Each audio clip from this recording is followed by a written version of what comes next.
Welcome to our channel. Today we how to withdraw create workflows in n8n with Airtable triggers step by step clearly. To create workflows in n8n using Airtable triggers, start by logging into your n8n dashboard. Once you're in the dashboard, click on the New button to create a fresh workflow. In the workflow editor, search for the Airtable trigger node and drag it into the canvas. Configure the Airtable node by selecting your Airtable account or choosing to create a new connection if you haven't done so yet. Fill in the required fields, including the base ID and table name from your Airtable setup.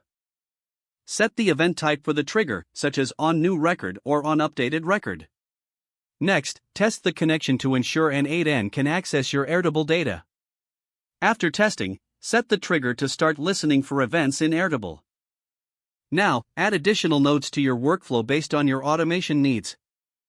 For example, you can include an email send node to send notifications when a new record is created in Airtable.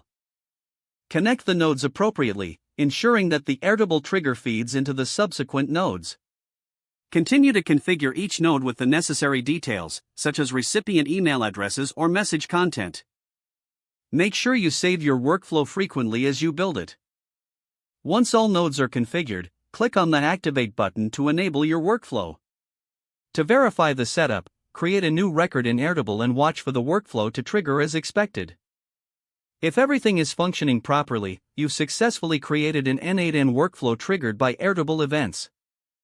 If the page does not load, refresh the browser or try again in a private or incognito window.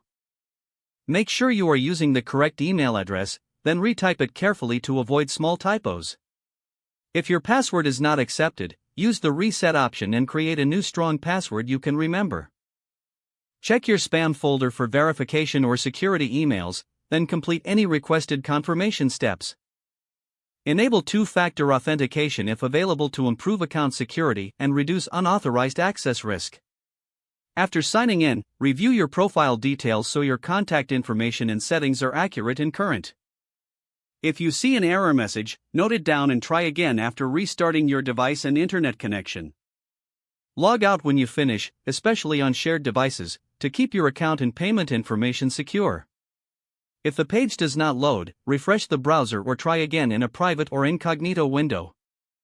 Make sure you are using the correct email address, then retype it carefully to avoid small typos. If your password is not accepted, use the reset option and create a new strong password you can remember. Check your spam folder for verification or security emails, then complete any requested confirmation steps.